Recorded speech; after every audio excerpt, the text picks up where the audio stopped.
Matthew chapter 12 verses 38 to 40. அப்பொழுது வேத பாரகரிலும் பரிசேயரிலும் சிலர் அவரை நோக்கி, போதகரே, உம்மால் ஒரு அடையாளத்தை காண விரும்புகிறோம் என்றார்கள். அவர்களுக்கு இயேசு பிரதித்திரமாக, இந்த பொல்லாத விபச்சார சந்ததியார் அடையாளத்தை தேடுகிறார்கள். ஆனாலும் யோனா தீர்க்கதரிசியின் அடையாளமே அன்றி வேறே அடையாளம் இவர்களுக்கு கொடுக்கப்படுவது இல்லை. யோனா இரவும் பகலும் 3 நாள் ஒரு பெரிய மீனின் வயிற்றில் இருந்தது போல மனுஷகுமாரனும் இரவும் பகலும் 3 நாள் பூமியின் இருதயத்தில் இருப்பார் என்றார். இந்த வசனத்திலே இந்த வேதபாரகர் பரிசேயர் என்கிற இவர்கள் இயேசுவினிடத்தில் ஒரு அடையாளத்தை கேட்கிறார்கள். ஆண்டவரே, நீர் எங்களுக்கு ஒரு அடையாளத்தை தர வேண்டும் என்று.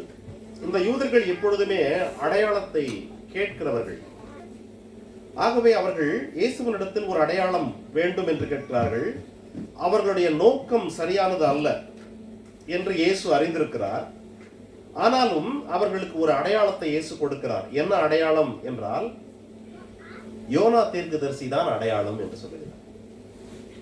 யோனா தீர்க்கதரிசி மீனுடைய வயிற்றில் 3 இரவு 3 பகல் இருந்தான் இல்லையா? அதுதான் உங்களுக்கு நான் கொடுக்கிற அடையாளம். யோனா தீர்க்கதரிசி 3 இரவு 3 பகல் மீன் வயிற்றில் இருந்தது போலவே மனுஷகுமாரனும் 3 இரவு 3 பகல் பூமியின் இருதயத்தில் இருப்பார் என்று சொன்னதுதான் அடையாளம். It's a sign. நல்லா புரிஞ்சுங்க. அடையாளம் என்பது நம்ம ஏற்கனவே ஒரு முறை பார்த்தோம். கானா ஒரு கல்யாணத்துல திராட்சரசத்தை தண்ணீரை திராட்சரசமாக மாற்றி இயேசு தம்முடைய இந்த அடையாளத்தை செய்தார், அற்புதத்தை அடையாளமாக செய்தார் என்று பார்த்தோம். எல்லா அற்புதங்களும் ஒரு அடையாளங்கள் என்றும் ஒவ்வொரு அடையாளத்திலும் கடவுள் ஒரு செய்தியை வைத்திருக்கிறார் என்றும். இங்கே இயேசு ஒரு அடையாளம் தருகிறார், a sign.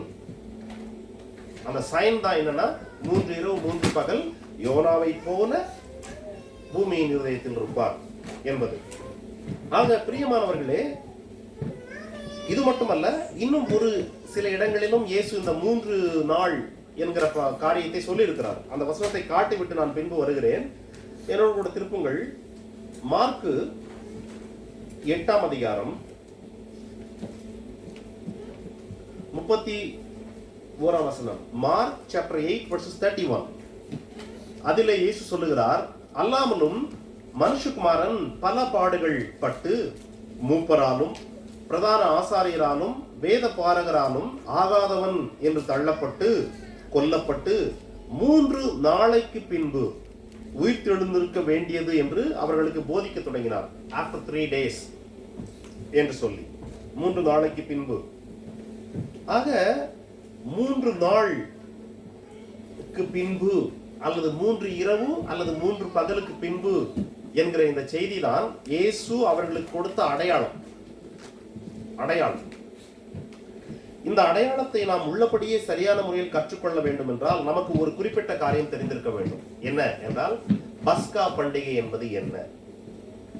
பஸ்கா பண்டிகை என்பது என்ன? இது என்ன என்று தெரிந்து கொண்டால் மட்டுமே இந்த அடையாளத்தை புரிந்து கொள்ள முடியும். ஏன் என்றால், வேதம் சொல்லுகிறது இயேசுவே நம்முடைய பஸ்கா. 1 கொரிந்தியர் 5ஆம் அதிகாரத்தினுடைய 1 Corinthians chapter 5 verses 7, அதனுடைய கடைசி பகுதி, ஏனெனில் நம்முடைய பஸ்காவாகிய கிறிஸ்து நமக்காக பலியிடப்பட்டிருக்கிறாரே. இயேசு நம்மளுடைய பஸ்கா என்று வேதம் சொல்லுகிறது. நல்லா கேட்டுங்க. பஸ்கா பண்டிகை என்பது யூதர்களுக்கு மட்டுமே உரிய ஒரு பண்டிகை. அவர்கள் எகிப்திலிருந்து விடுதலையாக்கப்பட்ட அந்த நாளை நினைவு கூறும் வண்ணமாக ஆண்டாண்டு காலமாக ஒவ்வொரு வருடமும் அவர்கள் கொண்டாட வேண்டிய ஒரு பண்டிகை பஸ்கா. ஆனால் பவுல் இங்கே எழுதுகிறார் கொரிந்து சபைக்கு. கொரிந்துவில் இருக்கிறவர்கள் யூதர்கள் அல்ல, பிரஜாதி மக்கள், அதோடு கூட யூதர்களும் இருக்கிறார்கள். ஆனால் புரஜாதிகள் யூதர்கள் ஆகிய இரண்டு மக்களும் கலப்பின அந்த மக்களுக்கு எழுதுகிறார், நம்முடைய பஸ்காவாகிய கிறிஸ்து நமக்காக பலியிடப்பட்டார் என்று. ஆக பஸ்கா என்பது யூதர்களுக்கு மட்டுமே ஏற்படுத்தப்பட்ட ஒரு பண்டிகை. ஆனால் நம்முடைய பஸ்கா, நமக்கான பஸ்கா என்பது இயேசு என்று வேதம் சொல்லுகிறது. ஆக பஸ்கா பண்டிகையை சரியாய் அறிந்து கொள்ளும் போது நம்முடைய பஸ்காவாகிய இயேசு சொன்ன இந்த அடையாளம் நமக்கு நன்றாக விளங்கும். ஆகவே நான் பஸ்கா பண்டிகையை உங்களுக்கு காட்ட விரும்புகிறேன். திருப்புங்கள் யாத்திரையாகமம், எக்ஸோடஸ் சாப்டர் 12. இந்த செய்தியை நீங்கள் கேட்டு முடித்த பின்பு உங்களுக்கு சில குறிப்பிட்ட காரியங்களில் இருக்கிற குழப்பம் தீரலாம், அல்லது சில குறிப்பிட்ட காரியங்களில் குழப்பம் உண்டாகலாம். யாத்திரையாகமம் 12ஆம் அதிகாரம் 2ஆம் வசனம்.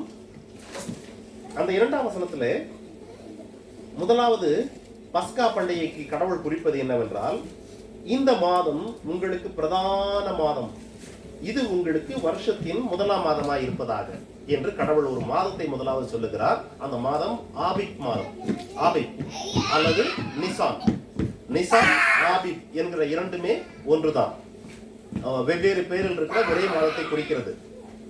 ஆக இந்த மாதம் உங்களுக்கு பிரதானமாக இருக்க வேண்டும். முதலாவது அவர் ஒரு மாதத்தை குறிக்கிறார். அடுத்ததாக 3ஆம் வசனத்துல கடைசி பகுதி, ஒரு ஆட்டுக்குட்டியை தெரிந்து கொள்ள கடவர்கள் என்று சொல்லுகிறார். ஒரு மாதம், அதற்கு பின்பு ஒரு ஆட்டுக்குட்டி. You need to choose. எப்பொழுது அதை தெரிந்து கொள்ள வேண்டும் என்றால், அந்த மாதத்தின் 10ஆம் நாளில் தெரிந்து கொள்ள வேண்டும். 10ஆம் நாளில் ஒரு ஆட்டுக்குட்டியை தெரிந்து கொள்ள வேண்டும். அதற்கு பின்பு 6ஆம் வசனத்துல அந்த ஆடு எப்படிப்பட்டதா இருக்க வேண்டும் என்று 4-5 வசனத்துல இருக்குது. பட் நம்ம 6ஆம் வசனத்துக்கு வரலாம். 6ஆம் வசனத்துல என்ன சொல்றாருன்னா, 10ஆம் நாள் தெரிந்து கொள்ளப்பட்ட அந்த ஆடு 14ஆம் தேதி வரைக்கும் நீங்கள் வைத்திருக்க வேண்டும். 10ஆம் தேதியிலிருந்து 14ஆம் தேதி வரைக்கும். 14ஆம் தேதியினுடைய சாயங்காலத்தில் மாலையில் அந்த ஆட்டை அடிக்க வேண்டும். அடிக்க வேண்டும் என்றால் கொல்ல வேண்டும்.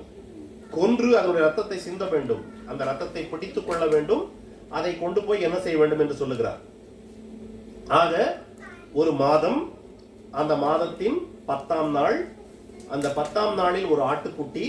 அந்த ஆட்டுக்குட்டியினுடைய முறை என்ன? அதற்கு பின்பு 14ஆம் தேதி மாலையில் என்றால் உங்களுக்கு ஒரு சந்தேகம் வரலாம், மாலைனா எத்தனை மணி அப்படின்னு.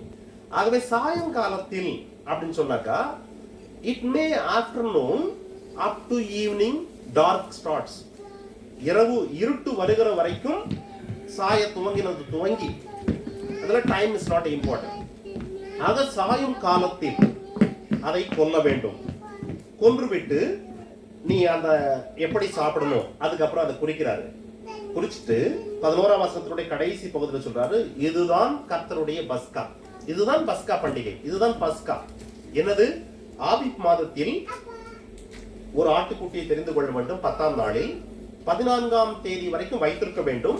அன்று மாலையிலே அதை கொன்று அன்று இரவிலே அதை சாப்பிட வேண்டும். அதுதான் பஸ்கா பண்டிகை என்று சொல்லியிருக்கிறார். இன்னும் கொஞ்சம் தெளிவா வெவ்வேறு இடங்களில் அதை எழுதி வைத்திருக்கிறார். இன்னொரு பகுதியை நான் உங்களுக்கு காட்டுகிறேன். இன்றைக்கு நான் வாசித்த லேவியராகமம் 23ஆம் அதிகாரம். இந்த லேவியராகமம் 23ஆம் அதிகாரத்துல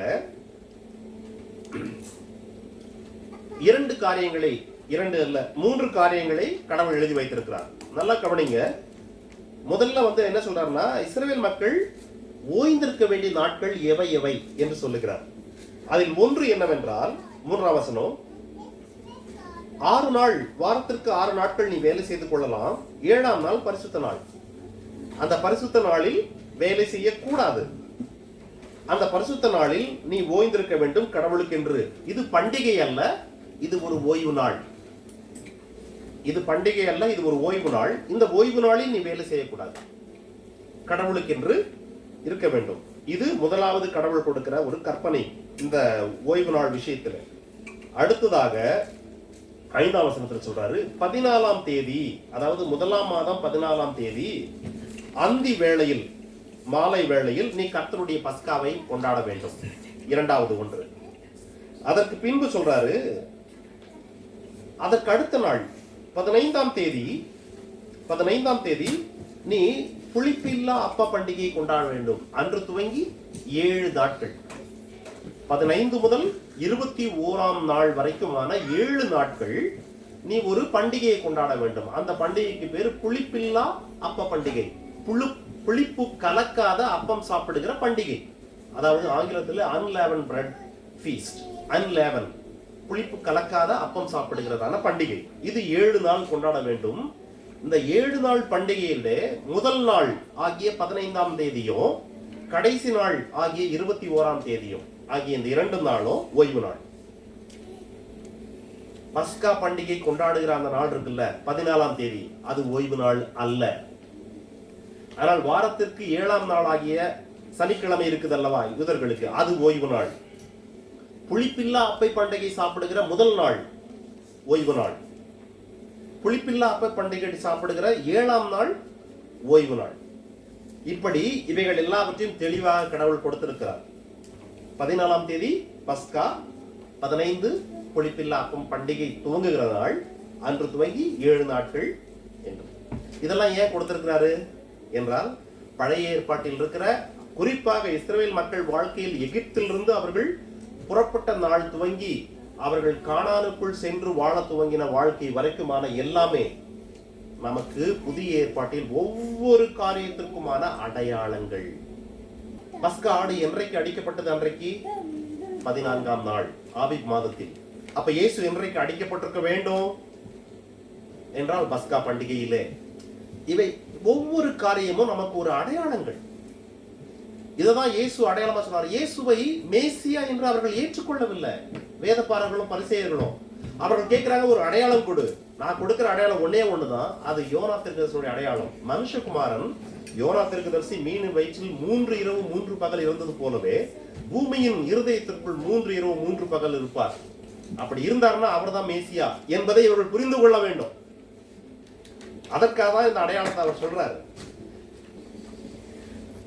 Numbers chapter 28 16ஆம் வசனம். அதுல பாருங்க, 1ஆம் மாதம் 14ஆம் தேதி கர்த்தருக்கு உரிய பஸ்கா.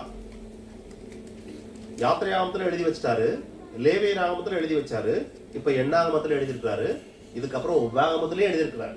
ஈச் அண்ட் எவ்ரி புக்லயும் அதை கடவுள் எழுதிட்டே வராரு. ஏன்னா அதை மறந்து விடக் கூடாது என்பது. 14ஆம் தேதி பஸ்கா, 17ஆம் வசனம். அந்த மாதம் 15ஆம் தேதி பண்டிகை. என்ன பண்டிகை?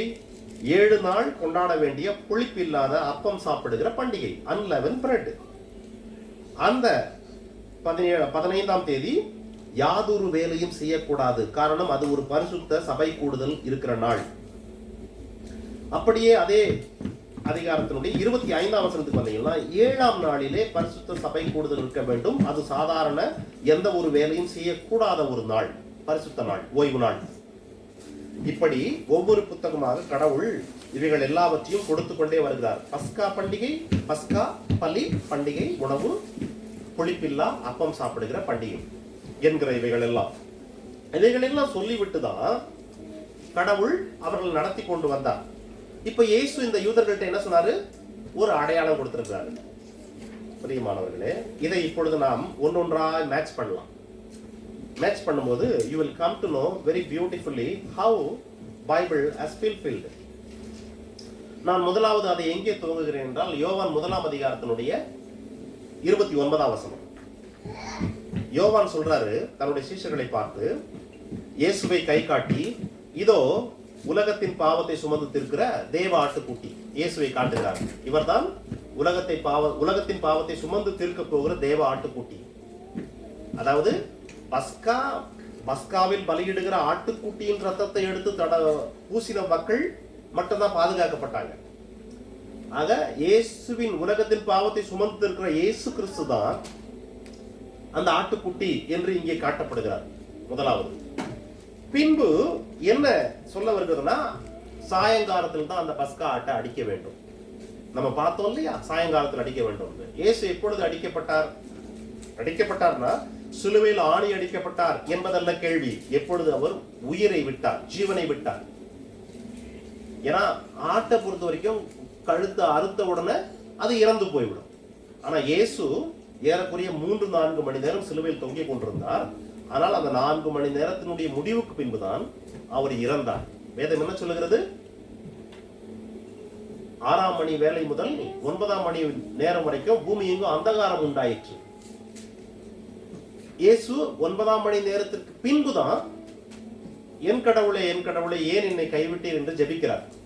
அதற்கு பின்புதான் தாகமாய் இருக்கிறேன் என்று சொல்லுகிறார். அதற்கு பின்புதான் முடிந்தது என்று சொல்லுகிறார். அதற்கு பின்புதான் என் ஜீவனை உமது கரங்களில் ஒப்புக் கொடுக்கிறேன் என்று சொல்லி ஆவியை விட்டார். எனும்போது இந்த 9ஆம் மணி நேரம் என்பது யூதர்களுடைய கணக்குப்படி மாலை 3 மணி. மாலை 3 மணிக்கு மேலதான் அவர் என் கடவுளே ஏன் என்னை கைவிட்டீர் என்றே ஜெபிக்கிறார். அதற்கு பின்பு நேரம் நமக்கு தெரியாது. அடுத்த சில மணி நேரங்களில் அல்லது அடுத்த சில நிமிடங்களில் அவர் ஜீவனை விட்டார் எனும்போது சாயங்காலத்தில் எப்படி சாயங்காலத்தில் அந்த பஸ்கா ஆடு அடிக்கப்படுகிறதோ அதே வண்ணமாக சாயங்காலத்தில் அவர் அடிக்கப்பட்டார், ஜீவனை விட்டார். உலகத்தின் பாவத்தை சுமந்து இருக்கிற தேவ ஆட்டுக்குட்டி என்று காட்டி கொடுத்தேன். பின்பு அவர் சாயங்காலத்தில் ஜீவனை விட்டார். அப்போ எந்த நாள் அவர் அடிக்கப்பட்டிருக்க வேண்டும்? வேதம் சொல்லுகிறது அது பஸ்கா பண்டிகை என்று. யோவான் 19ஆம் அதிகாரத்தை நீங்க போய் படிச்சு பாருங்க.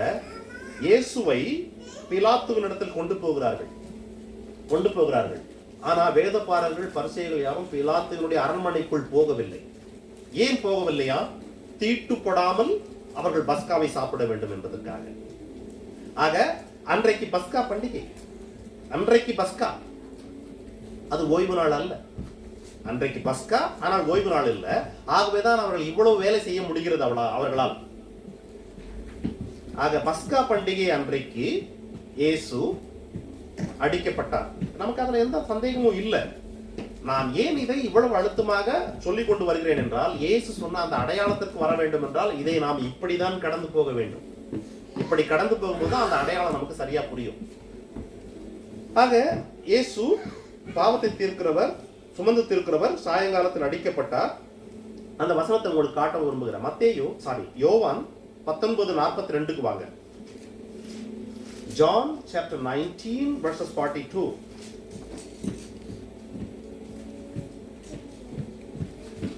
யூதருடைய ஆயத்த நாள் ஆனபடியினால், அந்த கல்லறை சமீபமாய் இருந்தபடினாலும் அவ்விடத்திலே இயேசுவை வைத்தார்கள். இயேசுவை எங்கே வைத்தார்கள்? ஆயத்த நாள். It's a preparation day. எது? பஸ்கா பலியிடுகிற அந்த நாள் ஆயத்த நாள். எதற்கு ஆயத்த நாள் என்றால், அடுத்த நாள் புளிப்பில்லா அப்ப பண்டிகையை கொண்டாட துவங்குகிறார்கள் அல்லவா? 7 நாள் பண்டிகை. அந்த 7 நாள் பண்டிகையுடைய முதல் நாள் என்னது? ஓய்வு நாள். உணவு மட்டும்தான் நீ செஞ்சுக்கலாம், வேற எந்த வேலையும் செய்யக்கூடாது. ஆகவே அந்த நாளில் செய்ய வேண்டிய எல்லா வேலைகளும் செய்வதற்கான ஆயத்த நாள் இந்த நாள். ஆகவே இயேசுவை அங்கே கல்லறையில் வைக்கிறாங்க எனும்போது பஸ்கா அன்றைக்கு பகலிலேயே, அதாவது இருட்டுவதற்கு முன்பே, ஏன்னா அது ஆயத்த நாள் ப்ரிப்பரேஷன் டே. அது இட்ஸ் நாட் ஓய்வு நாள் ஸ்டார்ட் ஆகல. இன்னும் ஓய்வு நாள் ஸ்டார்ட் ஆகிறதுக்கு முன்னாடியே இயேசுவை கல்லறையில் வைத்துவிட வேண்டும் என்பதற்காக அந்த ஆயத்த நாளில் இயேசுவை கல்லறையில் வைத்து விட்டார்கள் என்று வேதம் சொல்லுகிறது. வைத்து விட்டார்கள் என்று சொல்லுகிறது. ஆகவே பஸ்கா அன்றைக்கே, ஆபிப் மாதத்தினுடைய 14ஆம் தேதி ஆகிய அன்றைக்கே, அல்லது நிசான் மாதத்தின் 14ஆம் தேதி ஆகிய அன்றைக்கே இயேசு கல்லறையில் வைக்கப்பட்டு விட்டார்.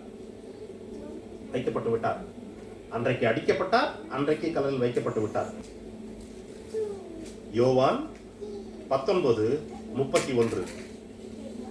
அந்த நாள் பெரிய ஓய்வு நாளுக்கு ஆயத்த நாளாய் இருந்தபடியினால் உடல்கள் அந்த ஓய்வு நாளிலே சிலுவைகளில் இராதபடிக்கு யூதர்கள் பிலாத்துவினிடத்தில் போய் அவர்களுடைய கால் எலும்புகளை முறிக்கும்படிக்கும் உடல்களை எடுத்து போடும்படிக்கும் உத்தரவு கேட்டுக்கொண்டார்கள். அந்த நாள் பெரிய ஓய்வு நாளுக்கு ஆயத்த நாள். நல்லா கேட்டுங்க.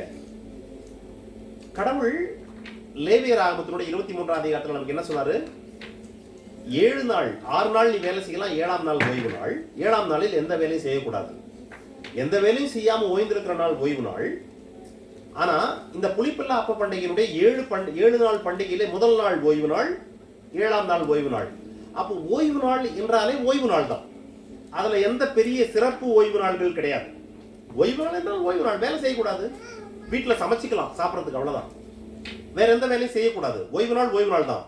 ஆனா யோவான் இங்க எழுதுகிறார் அது பெரிய ஓய்வு நாள் என்று. பெரிய ஓய்வு நாள்னா ஆங்கிலம் வந்து சொல்லுது a special Sabbath என்று சொல்லுது. வாட் இஸ் ஸ்பெஷல் சாபாத் அல்லது வாட் இஸ் த பெரிய ஓய்வு நாள்? பெரிய என்றால் இப்படி பெரியவா என்றால் இன்னொரு ஆங்கில மொழியாக்க சொல்லுது it's a long Sabbath day. ஒரு நாளைக்கு எத்தனை மணி நேரம்? as usual 24 மணி நேரம் தான். then what is a long Sabbath day or what is a special day? I want to tell you one thing, brothers. இந்த புத்தகம், யோவான் புத்தகம், கிபி 90க்கு பின்பு 95க்கு முன்பு எழுதப்பட்ட ஒரு புத்தகம். 4 சுவிசேஷங்களில் கடைசியா எழுதப்பட்ட சுவிசேஷம் இது. ஆக இயேசுவினுடைய வாழ்க்கை வரலாறை 4 பேரை கொண்டு பரிசுத்த ஆவியானவர் எழுதியிருக்கிறார். மத்தேயு, மார்க்கு, லூக்கா, அப்புறம் யோவான். இந்த 4 பேரை கொண்டு எழுதுகிற இந்த 4வது அல்லது கடவுளுக்கு தெரியும் இதுதான் கடைசி பயோகிராபி ஆஃப் ஜீசஸ். காஸ்பல்ல இதுதான் கடைசி காஸ்பல் தெரியும். ஸோ அந்த காஸ்பல்ல 90 ஆண்டுகளுக்கு பின்பு எழுதப்படுகிற அதிலே ஒரே ஒரு செய்தியை பரிசுத்த ஆவியானவர் ஆட் பண்ணணும்னு விரும்புகிறார். மத்தேயுவில் எழுதாத, மார்க்கில் எழுதாத, லூக்காவில் எழுதாத ஒரே ஒரு வார்த்தையை இந்த புத்தகத்திலே பரிசுத்த ஆவியானவர் ஆட் பண்றாரு. அது என்ன வேர்ட்னா பெரிய ஓய்வு நாள். Have you ever seen பெரிய ஓய்வு நாள் என்ற வேர்டு என்டையர் பைபிள்ல? There is no necessary. எங்கேயுமே இல்ல. ஓய்வு நாள்னா ஓய்வு நாள், that's all. சாபத்னா சாபத்.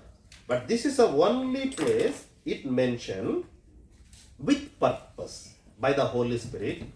அது பெரிய ஓய்வு நாள், ஸ்பெஷல் சாபத், லாங் சாபத். எப்படி என்றால் உதாரணத்திற்கு நான் சொல்லுகிறேன், கேளுங்க. இந்த வருஷம் உங்க பிறந்த நாள் புதன்கிழமை வருது. அடுத்த வருஷம் உங்க பிறந்த நாள் ஒருவேளை வியாழக்கிழமை வரலாம்.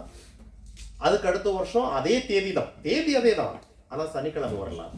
இப்படி வருஷம் அது கிழமைகள் மாறிக்கொண்டே போகிறது அல்லவா?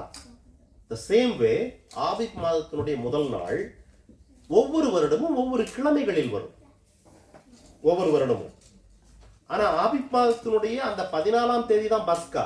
பஸ்காவுக்கு பின்பு வருகிற immediate next day was the unleaven bread, புளிப்பில்லா அப்ப பண்டிகை. புளிப்பில்லா அப்ப பண்டிகை ஓய்வு நாள் எனும்போது அவர்களுக்கு இயல்பாகவே சனிக்கிழமை ஒரு ஓய்வு நாள் இருக்கிறது. புளிப்பில்லா அப்ப பண்டிகை கொண்டாடுவதற்கான முதல் நாளாகிய அது எந்த நாளாயிருந்தாலும், திங்கள் முதல் வெள்ளி வரைக்குமான எந்த நாளாயிருந்தாலும் அது ஒரு ஓய்வு நாள் இருக்கிறது இயல்பாகவே. God was so accurate. எப்படின்னா இயேசு ஒரு தீர்க்கதரிசி சொல்லியிருக்காரு. என்னது?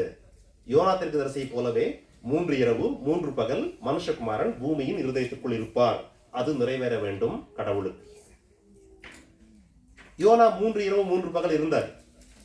அதை காட்டிதான் அடையாளம் என்று சொல்லியிருக்கிறார். அதே வண்ணமாக இயேசு 3 நாளுக்கு பின்பு எழுந்திருப்பேன் என்று சொல்லியிருக்கிறார். அதுவும் நிறைவேற வேண்டும், நிறைவேற வேண்டும்.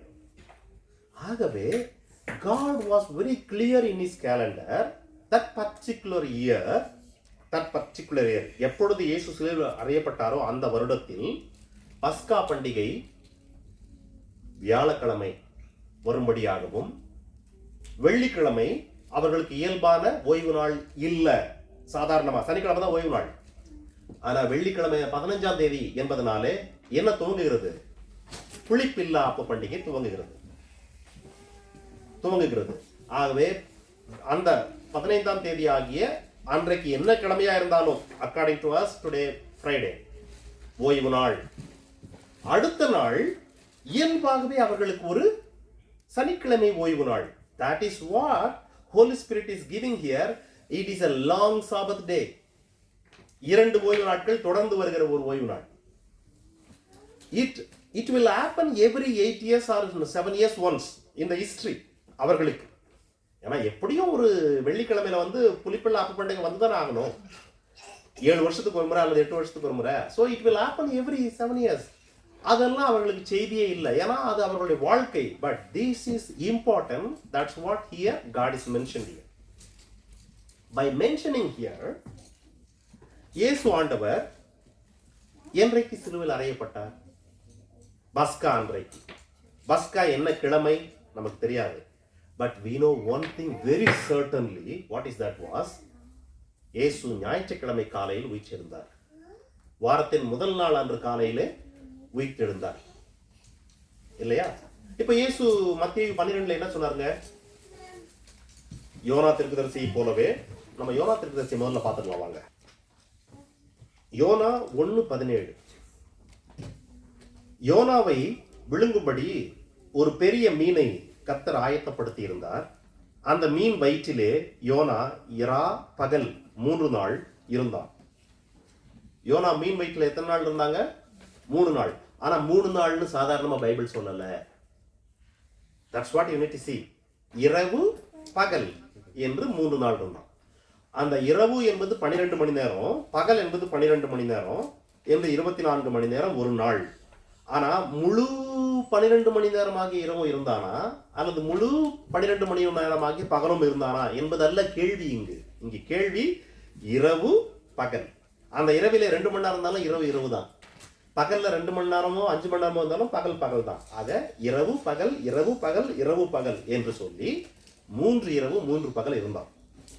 சேம் வே இயேசு இங்க சொன்னாரு, யோனா தீர்க்கதரிசியை போலவே மனுஷகுமாரன் இரவு பகல் 3 நாள் பூமியின் வயிற்றுக்குள் அல்லது பூமியின் இருதயத்திற்குள் இருப்பார் என்று சொன்னதனாலே இயேசு வாரத்தின் முதல் நாள் உயிரோடு எழுந்தார் எனும்போது வேதம் என்ன சொல்லுகிறது? வாரத்தின் முதல் நாள் அதிக இருட்டோடு இருக்கும்போது, இன்னும் விடியாமல் இருக்கும் போதே மகதலேனா மரியாள் கல்லறை கட்ட போறாங்க. அப்போவே கல் புரட்டப்பட்டிருக்கிறது எனும்போது சூரியன் உதித்தால் மட்டுமே நாள் துவங்குகிறது யூதர்களுக்கு. வேதம் என்ன சொல்லுகிறது? ஆதியாகமம் 1 அதிகாரத்துல சாயங்காலமாகி விடியற்காலமும் ஆகி 1ஆம் நாள் முடிந்தது. அப்ப விடியற்காலம் விடிந்தால் நாள், விடிவில்லை என்றால் அது இரவு. அப்போ இவர்கள் இருட்டோடு போறாங்க, கல்லறை காலியா இருக்குது. அப்போ இரவில் இயேசு எழுந்து விட்டார். அது எந்த வினாடி? விடிவதற்கு ஒரு வினாடி முன்னாடி இருந்தாலும் அது இரவு தான். விடிவதற்கு 2 மணி நேரத்துக்கு முன்னாடினா கூட அது இரவு தான். ஆக இயேசு இரவில் எழுந்து விட்டார், கடவுள் எழுப்பி விட்டார் இல்லையா? அப்போ அது ஒரு இரவு அவர் கல்லறையில் இருந்தார். அப்போ அதற்கு முன்னாடி ஒரு பகல் இருந்திருக்க வேண்டும், அதற்கு முன்பு ஒரு இரவு இருந்திருக்க வேண்டும், அதற்கு முன்பு ஒரு பகல் இருந்திருக்க வேண்டும், அதற்கு முன்பு ஒரு இரவு இருந்திருக்க வேண்டும், அதற்கு முன்பு ஒரு பகல் இருந்திருக்க வேண்டும். Now calculate with me. இப்போ அவர் எழுந்த இரவு சனிக்கிழமையினுடைய இரவு. சனிக்கிழமையினுடைய இரவு எழுந்துட்டார். அப்ப சனிக்கிழமையினுடைய பகல், வெள்ளிக்கிழமையினுடைய இரவு, வெள்ளிக்கிழமையினுடைய பகல், வியாழக்கிழமையினுடைய இரவு, வியாழக்கிழமையினுடைய பகல் என்று சேர்ந்தால் மட்டுமே 3 இரவு 3 பகல் வருகிறது. இயேசுவை கல்லறையில் எப்பொழுது வைத்தார்கள்? அந்த நாள் ஆயத்த நாளா இருந்தபடியினால் அவர்கள் பக்கத்திலேயே இருந்த கல்லறைக்கு, ஏன்னா தூரமா எடுத்துட்டு போனாக்கா ஒருவேளை இரவு வந்துவிடும், இவர்கள் ஓய்ந்திருக்க வேண்டிய நாள் துவங்குகிறது, வேலை செய்ய முடியாது. ஆகவே அந்த நாளிலேயே பக்கத்தில் இருந்த அந்த கல்லறையில் வைத்து விட்டார்கள் எனும்போது பகலில் வைத்து விட்டார்கள். பஸ்கா அன்றைக்கு பகலில் வைத்து விட்டார்கள். ஒரு பகல் அந்த புளிப்பில்லா அப்ப பண்டிகையினுடைய முதல் நாளாகிய அன்றைய இரவு, அப்ப பண்டிகையான பகல், அடுத்த நாள் லாங், அடுத்த சாபத்தினுடைய இரவு பகல், இரவு பகல் என்று சொல்லி இயேசு சொன்னபடியே 3 இரவு 3 பகல் அவர் இருந்தார். இயேசு சொன்ன ஒரு அடையாளம் நிறைவேறிற்றா இல்லையா என்பதுதான் நம்முடைய கேள்வி. இயேசு சொன்ன அடையாளம் நிறைவேறிற்றா இல்லையா? இப்போ இயேசு சொன்னது நிறைவேறிற்றா என்றால் நிறைவேறிற்று. 3 இரவு 3 பகல் இருந்தார்.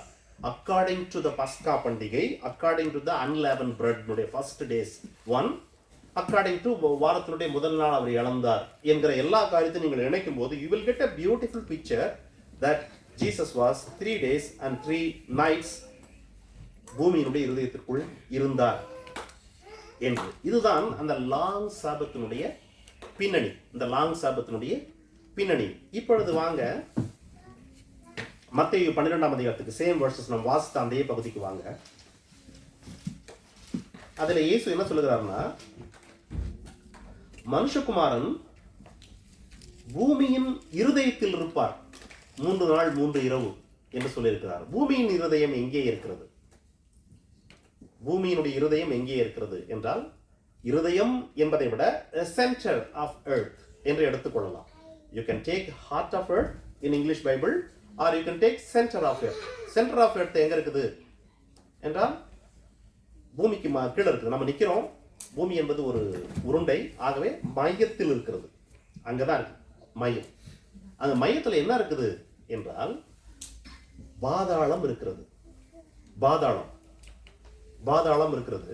அந்த பாதாளம் இருக்கிற அதே இடத்திலேயே பரதீசு இருக்கிறது. பரதீசு.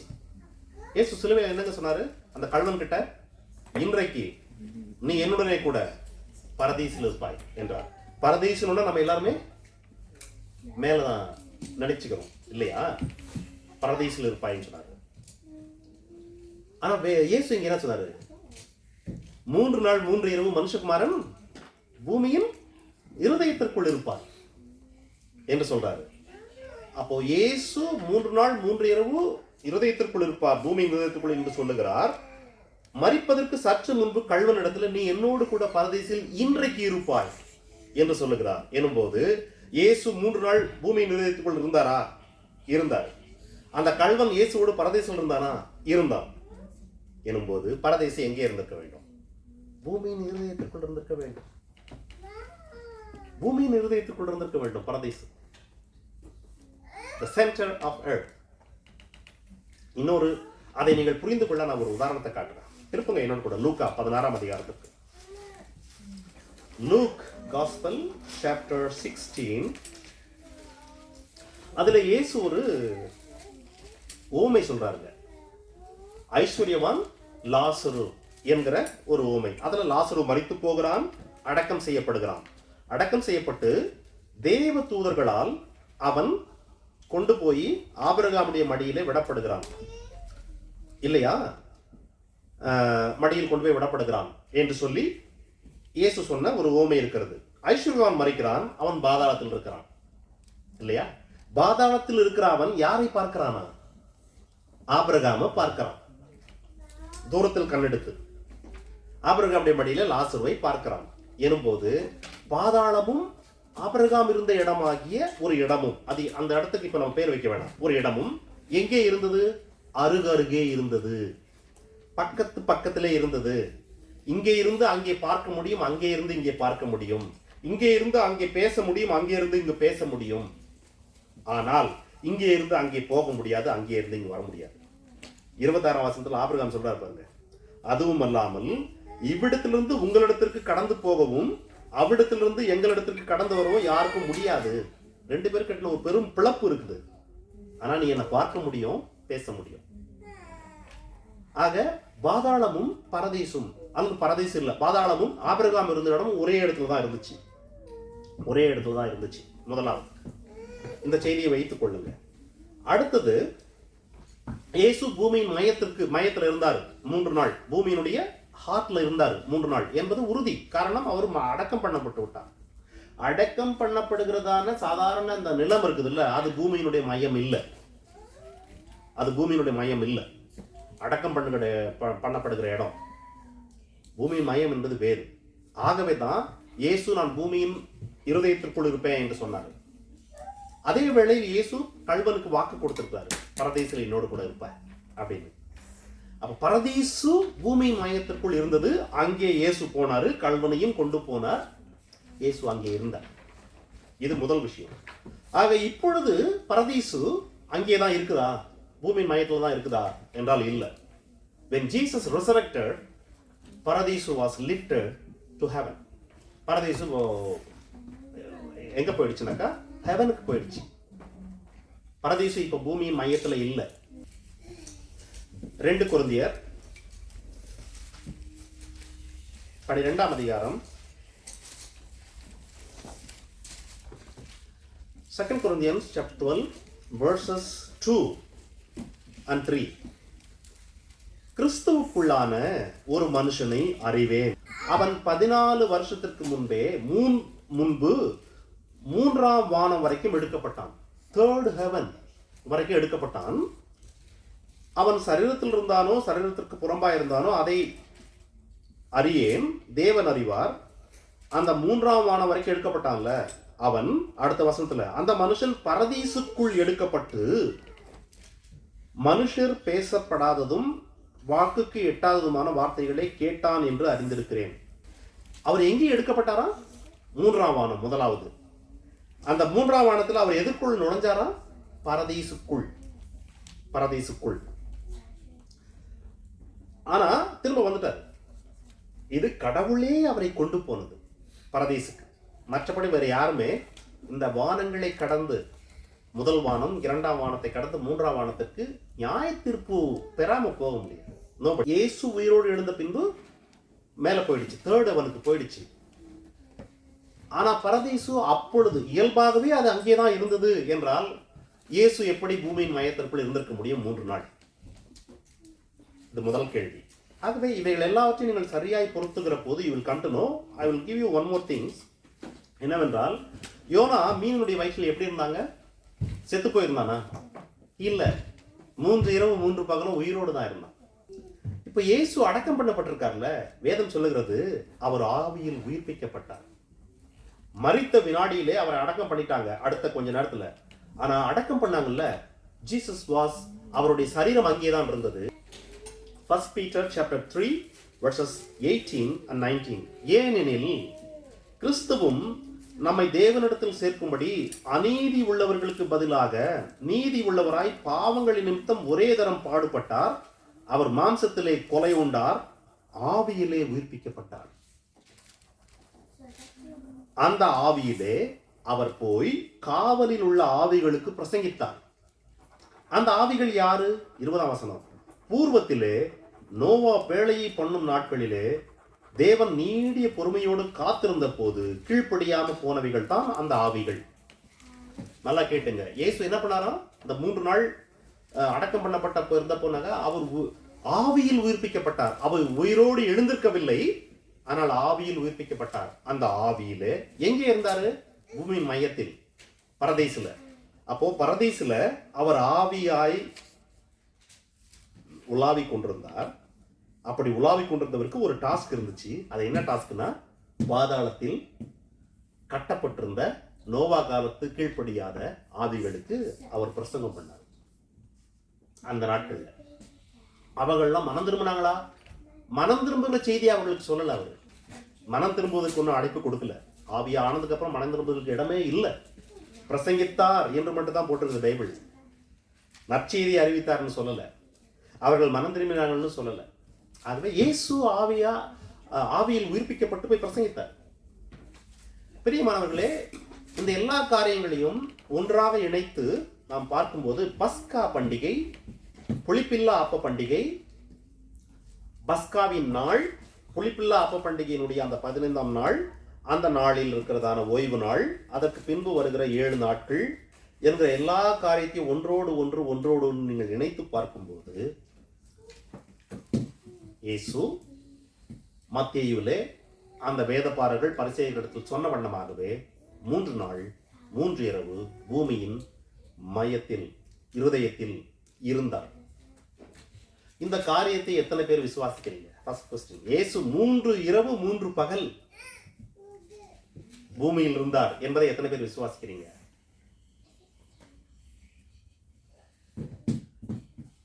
என்னைக்கு குட் ஃப்ரைடே அல்லது என்னைக்கு ஈஸ்டர், என்னைக்கு இதுன்ற காரியங்கள்லாம் இப்ப கேள்வியே இல்லைங்க. பிகாஸ் வேதம், நீங்க நல்லா வேதத்தை படிச்சீங்கன்னா இயேசுவினுடைய பிறப்பை எங்கேயுமே கொண்டாடல. இயேசுவின் சிலுவையில் அறையப்பட்டதை எங்கேயுமே அதுக்கப்புறம் நினைவு கூறல. அதுக்கப்புறம் வேதம் எங்கேயுமே நினைவு கூறல. இயேசு உயிரோடு எழுந்ததையும் வேதம் எங்கேயுமே கொண்டாடல. முதல் நூற்றாண்டு இது 3 காரியத்தையுமே வேதம் எங்கேயுமே கொண்டாடல. நல்லா கேட்டுங்க. பஸ்கா பண்டிகையை நீ வருஷந்தோறும் நித்தியமா கொண்டாடி ஆகணும்னு கடவுள் அவங்க சட்டமா கொடுத்தாரு. எந்த நாள் என்பதை சொல்லிட்டாரு, எப்படி கொண்டாடணும்னு சொல்லிட்டாரு. அப்போ கடவுளுக்கு, பிதாவுக்கு இயேசுவினுடைய பிறப்பை கொண்டாட வேண்டும் என்கிற எண்ணம் இருந்தால் அதை ஒரு சட்டமா ஆக்கியிருப்பார். அப்பவே ஒரு போதனையா கொடுத்திருப்பாரு. இயேசு சிலுவில் அறையப்பட்ட நாளை முக்கியத்துவப்படுத்த வேண்டும் என்று நினைத்திருந்தால் அதை ஒரு பெரிய போதனையா கொடுத்திருப்பாரு. எப்படி அவர்களுக்கு ஓய்வு நாளில் ஓய்ந்திருக்க வேண்டும் என்று சொன்னாரோ அது போல, அல்லது இயேசு உயிரோடு எழுந்த நாளை நீ கொண்டாடியே ஆக வேண்டும் என்றால் அதற்கு ஒரு பெரிய போதனையை கொடுத்திருப்பார். சட்டமா கொடுத்திருப்பார், கற்பனையா கொடுத்திருப்பார். கடவுளுக்கு அதெல்லாம் சித்தமே இல்லை. கடவுளுடைய சித்தம் என்னவென்றால் இதுதான் சத்தியம், இந்த சத்தியம் இதுதான், நீ இயேசுவை பின்தொடர்ந்து வாழ், இவ்வளவுதான். ஆகவே இப்பொழுது யாராவது எதையாவது கொண்டாடுறாங்களா? கொஸ்டின் இல்லை, கொண்டாடட்டும். யாராவது கொண்டாடலையா? கொஸ்டின் இல்லை, கொண்டாடாம இருக்கட்டும். That's not a thing here. How you live, how you live. Why we are discussing this particular matter? இயேசுவினுடைய தீர்க்க தரிசனம், இயேசு கொடுத்த அடையாளம் 3 இரவு 3 பகல், அது நிறைவேறிச்சா இல்லையா என்பதை நாம் பார்க்க தான் இங்க வந்தோம். நிறைவேறிற்று. இயேசு கொடுத்த வாக்குறுதி கள்ளனுக்கு, என்னோடு கூட இன்றைக்கு பரதீசில் இருப்பாய், நிறைவேறிற்றா? நிறைவேறவில்லையா? நிறைவேறிற்று. ஆக இவ்விதமான காரியங்களை பார்க்கத்தான் நாம் இங்கே வந்தோம். இப்பொழுது நீங்கள் உங்கள் இருதயத்திற்குள் சில கேள்விகளை எழுப்பலாம். ஆண்டாண்டு காலமாக ஒரு காரியத்தை நான் ஒரு விதமாக செய்து கொண்டிருக்கிறேன், அது சரி அல்ல, அது முறையல்ல, அது அல்ல உண்மை என்பதை கண்டு கொண்ட வினாடியிலே நீ என்ன செய்வாய்? நமக்கு தெரியாத வரைக்கும் நாம் எத்தனையோ காரியங்களை நான் சரியா புரிந்து கொள்ளாம இருந்திருக்கிறேன். என்னுடைய வாலிப நாட்கள்ல, நான் இந்து குடும்பத்திலிருந்து பிறந்தவன் தானே, எனக்கு அநேக காரியங்கள் வேதத்துல ஒண்ணுமே தெரியாது. அப்படி இருந்த நாட்கள்ல அநேக காரியங்களை நான் உலகம் என்ன சொல்லுச்சு, உலகம் என்றால் என்னை சுற்றி இருக்கிற கிறிஸ்தவ உலகம், அதை தான் நான் அப்படியே ஏற்றுக்கொண்டிருக்கிறேன். உதாரணத்திற்கு பாவம் செய்யாம இருக்கணும் அப்படின்ற விஷயத்துல இயேசு நமக்கு மாதிரி என்கிற வசனத்தை எடுத்துக்கொண்டால், இயேசு என்னங்க, அவர் கடவுள். கடவுள் பாவம் செய்யாம இருக்கிறது அவரால் முடியும், நம்ம முடியுமா என்று கிறிஸ்தவ உலகம், என்னை சுற்றி இருந்த கிறிஸ்தவ உலகம் என்னை கேள்வி கேட்ட போது அதை பார்த்து, ஆமா கரெக்டு தானே, கடவுள் செய்ய மாட்டாரு, இயேசு கடவுளுடைய குமாரன் அல்லவா, ஆனால் நான் எல்லாம் அப்படி இல்லை, எனக்கு அந்த சோதனைகள் உண்டு, நான் செய்திருக்கிறேன், நான் செய்வேன், என்னுடைய இயல்பு அப்படி. நமக்கெல்லாம் பலவீனம் இருக்குதுங்க, கோவப்படுறது என்னுடைய பலவீனம், அல்லது பொறாமப்படுறது என்னுடைய இது, அல்லது இப்படி அப்படின்னு நம்ம மனிதர்கள் பேசுவது உண்டு இல்லையா? ஆனா அதே செய்தியை வேதத்தை நன்றாக படித்த பின்பு, இயேசு பரிசுத்தாவினால் நிரம்பினதனால் மட்டுமே அவர் பாவம் செய்யாம இருந்தாரு. நீயும் மனம் திரும்பி பரிசுத்தாவியை பெற்றுக்கொண்டால் அதே பரிசுத்தாவியால் உன்னையும் பாவத்திலிருந்து உன்னை விடுதலை அடையவும், கிருபையை நீ கேட்டு பெற்றுக்கொள்ளும் போது பாவம் செய்யாமல் வாழவும் இயேசுவை போலவே முடியும் என்கிற சத்தியத்தை நான் கற்றுக்கொண்ட பின்பு, இப்பொழுது இயேசு கடவுள், ஆகவே அவர் பாவம் செய்யல நான் சொல்றதே இல்லை. No, he was exactly like me as a man in this world with blood and bone. He has a conscience, he has a self will. அவருக்கு சுய சித்தம் இருந்தது. அந்த சுய சித்தத்தை அவர் விட்டு கடவுளுடைய விருப்பத்தை செய்தார் என்பதை இப்பொழுது என்னால் சரியாக புரிந்து கொள்ள முடிகிறது வேதத்தை வாசிக்க. அப்போ முதலாவது நான் அதை அறிந்து கொண்டேன். அப்போ இயேசு கடவுள் என்று தெரிந்து கொண்டு நான் பாவம் செய்தெல்லாம் சாதாரணம் தான் என்று இருந்த எனக்கு, இயேசு மனிதனாய் இருந்து கிருபையை பெற்றுக்கொண்டு ஆவியின் பலத்தினாலே பாவம் செய்யாமல் வாழ்ந்தார் என்பதை கற்றுக்கொண்டவுடன், நான் மனிதனாய் இருக்கிறேன், நான் பரிசுத்தாவை பெற்றுக்கொண்டு கிருபையை பெற்றுக்கொண்டு பாவம் செய்யாமல் வாழ முடியும் என்பதை கற்றுக்கொண்ட வினாடியிலே என்னுடைய பழைய எண்ணங்கள் அல்லது பழைய வாழ்க்கை முறைகளை விட்டு நான் மனம் திரும்ப வேண்டும். திருமணம் சேம் வே நம்ம இன்னைக்கு ஒரு சத்தியத்தை கற்றுக்கொண்டோம். மனுஷகுமாரன் 3 நாள் 3 இரவு பூமியின் இருதயத்துக்குள் இருப்பார் என்று இயேசு சொன்ன வார்த்தை ஒரு அடையாளம். அடையாளம் என்பது மாறவே மாறாதது. அந்த அடையாளம் நிறைவேறிச்சா இல்லையா என்பதை பஸ்கா பண்டிகை, காரணம் இயேசு நம்முடைய பஸ்கா என்பதனாலே பஸ்காவுக்குள் போனோம். அந்த பஸ்கா பண்டிகை தொடர்ந்து வருகிற புளிப்பில்லா அப்ப பண்டிகை, அவைகளை எப்பொழுது எப்படி செய்ய வேண்டும் என்றும், இயேசு அதில் எப்படி பொருத்தப்பட்டார், உலகத்தின் பாவத்தை சுமந்த தேவாட்டுக்குட்டி பஸ்கா பண்டிகை என்று அடிக்கப்பட்டார், அன்றே அடக்கம் செய்யப்பட்டார், 3 இரவு 3 பகல் இருந்தார் என்ற எல்லா காரியத்தையும் நம்ம பார்த்தோம். Now when you hear this truth, honor God. Simple. கடவுளை மகிமைப்படுத்துங்கள். ஆண்டவரே, என் கண்கள் மறைக்கப்பட்டிருந்தது, ஒருவேளை மறைக்கப்பட்டிருக்கும் பட்சத்தில், ஏற்கனவே இதை நீங்கள் பெருசா எடுத்துக்கல, ஏன்னா இந்த வாரம் வந்தாவே வெள்ளிக்கிழமை வந்து நமக்கு குட் ஃப்ரைடே என்று உலகம் சொல்லுகிறது. வேத வசனத்தை கற்றுக்கொண்ட பின்பு நான் மாறி இருக்கிறேனா, இதுதான் இது என்று தெரிந்த பின்பு நான் மாறி இருக்கிறேனா? இது வரைக்கும் ஒருவேளை ஒரு மாத்திரையவ என்கிட்ட யாரோ ஒருத்தர் ஒரு மாத்திரை ஒரு பெரிய பாக்ஸ் கொடுத்துட்றாங்க, 1000 10,000 மாத்திரை இருக்குது, உனக்கு எப்பெல்லாம் வந்து வலி வருதோ அப்பெல்லாம் ஒரு மாத்திரை போட்டுக்கோன்னு. நான் டெய்லி ஒரு மாத்திரை போட்டுனுக்கிறேன் வலி வரும்போதெல்லாம். அந்த மாத்திரை வலிக்கான மாத்திரை தானா, வேலை செய்யலாம் எனக்கு தெரியாது. அந்த மனுஷன் எனக்கு கொடுத்துட்டு போனால் நான் போட்டுனுக்கிறேன். திடீர்னு ஒரு நாள் நல்லா படித்த ஒரு டாக்டர் வராரு. நான் எடுத்து டெய்லி சாப்பிட்றத அவர் பார்க்குறாரு. பார்த்து ஏன்பா இதை சாப்பிட்டுக்கிறோம்னா, இது வந்து எனக்கு வலிக்கும் போதெல்லாம் சாப்பிட சொல்லி என் நண்பர் கொடுத்தாரு. அதை எடுத்து பார்க்குறாரு. இது அதுக்கு இல்லையே, இது நீ சாப்பிட வேண்டியதே இல்லையே, ஐயோ இது நீ சாப்பிடக்கூடாது. இந்த விஷயம் எனக்கு தெரிஞ்சிருச்சு. தெரிஞ்ச உடனே அடுத்த நாள் நான் வழக்கம் போல எழுந்து போய் சாப்பிட்டு மாத்திரை எடுத்து வாயில போடுவேனா? போட மாட்டேன். If I am sensible enough, நான் உணர்வுள்ளவனாக இருந்தால். இல்லையா? சேம் வே இந்த சத்தியத்தை நீங்கள் உள்ளபடியே ஏற்றுக்கொண்டால் என்ன நடக்கும்? ஒன்றும் இல்லை, உங்கள் கண்கள் திறக்கப்படுது. நீங்கள் வந்து உங்கள் வாழ்க்கையிலே சில குறிப்பிட்ட காரியங்களில் சில குறிப்பிட்ட மணி நடந்து கொள்வீர்கள். அவ்வளவுதான். இப்பயும் சொல்றேன், நீங்க குட் ஃப்ரைடேவை அனுசரிக்கிறீங்களா? It's not sin. You are celebrating Christmas, it is not sin. You are not celebrating Christmas or புனித வெள்ளி, it's not sin again. But வேதம் இதைதான் சொல்லுகிறது. பரிசுத்த ஆவியானவர் இதைகளைத்தான் எழுதி வைத்திருக்கிறார். இது தோண்டினால் மட்டும்தான் கிடைக்கும். முத்துக்கள் எங்கே கிடைக்கும்? கடலின் ஆழத்தில் இருக்கும். கடலின் ஆழத்துக்கு போறேன் என்று நினைத்து கொண்டு கரையிலே குதிச்சு குதிச்சு வர்றவனுக்கு முத்து கிடைக்காது. நீ ஆழத்துக்கு போன முத்து எடுத்துட்டு வந்தா எனும்போது முத்து இல்லாமல் ஆனா முத்து என்று வைத்துக் கொண்டிருக்க இதுதான் முத்துன்னு சொல்லுவாங்க, ஏற்றுக்கொள்ள மாட்டாங்க. ஆகவே தான் நான் பஸ்கா பண்டிகை, புளிப்பில்லா அப்ப பண்டிகை, இயேசுவினுடைய வார்த்தைகள், யோனாவுடைய வாழ்க்கை, அந்த நாள், ஆயத்த நாள், எல்லா காரியங்களையும் உங்களுக்கு இன்றைக்கு படம் பிடித்து காட்டினது. காரணம், I don't want give my opinion to you. No, what is holy spirit's way? பரிசுத்த ஆவியானவர் எதை எழுதி வைத்திருக்கிறார். அதுவும் இந்த கான்டெஸ்ட் பாருங்க, யோவான் எழுதின நாட்கள் எது என்றால் முதல் நூற்றாண்டே முடிய போகிறது. He is the only man who lived with Jesus as a disciple was living.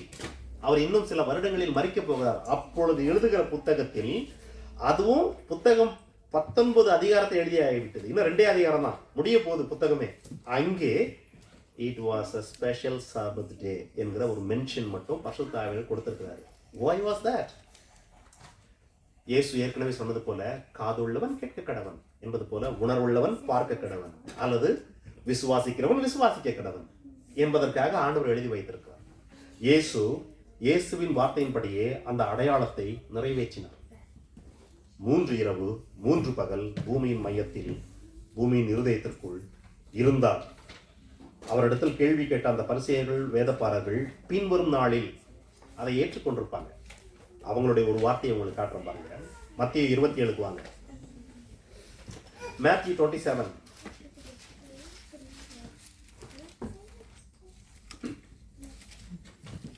அதிலே 62 63 ஆகிய வசனங்கள் பாருங்க. ஆயத்த நாளுக்கு பின்னான மறுநாளிலே, இந்த மறுநாள் என்பது புளிப்பில்லா அப்ப பண்டிகை சாப்பிடுகிற முதல் நாள் ஆகிய ஓய்வு நாள். அந்த மறுநாளிலே பிரதான ஆசாரியரும் பரிசேயரும் பிலாத்துவினிடத்தில் வந்து, ஆண்டவனே, அந்த எத்தன் இயேசுவை சொல்றாங்க, உயிரோடு இருக்கும்போது 3 நாளைக்கு பின் எழுந்திருப்பேன் என்று சொன்னது எங்களுக்கு நினைவு இருக்கிறது. ஆகவே அவனுடைய கல்லறையை பாதுகாக்கும்படி எனக்கு உத்தரவு கொடுங்க என்று கேட்கிறாங்க. ஆக இந்த மக்கள் இயேசு 3 நாளைக்கு பின்னாடி எழுந்திருப்பேன்னு இப்ப மத்தேயு 12 சொன்னாரே, அதை அவர்கள் அக்செப்டட், ஒத்துக்கிறாங்க. ஆனா எழுந்துடக்கூடாது, அது நடந்துடக்கூடாது என்கிற எண்ணமும் அவர்களுக்கு இருக்குது. ஆகவே அவர்கள் இதை செய்கிறாங்க. பிரியமானவர்களே, இயேசு எழுந்து விட்டார். ஆனா எழுந்ததை மறைக்க அவர்கள் பணம் கொடுத்து, நீ வந்து எடுத்துட்டு போயிட்டாங்கன்னு சொல்லு, நாங்க பாத்துக்கிறோம் எதுவாக இருந்தாலும் என்று சொல்லி அதை மறைக்க முயற்சி பண்றாங்க. உலகம் இப்படிதான் உண்மையை, கடவுளுடைய உண்மையை, கடவுள் சொன்ன வார்த்தைகள் நிறைவேறுவதை மறைக்க முயற்சி பண்றாங்க. நாம் கர்த்தருடைய பிள்ளைகள் வேதம் என்ன சொல்லுகிறதோ அதை கேட்டு படித்து அதை ஆராய்ந்து உண்மைதானா இப்படியா என்று ஆராய்ந்து பகுத்தறிந்து ஒன்றை பிடித்து கொண்டால் அதில் உறுதியாய் நிற்க கற்றுக்கொள்ள வேண்டும். Take this word. May God bless you. நாம் கண்களை மூடி ஜெபிப்போம்.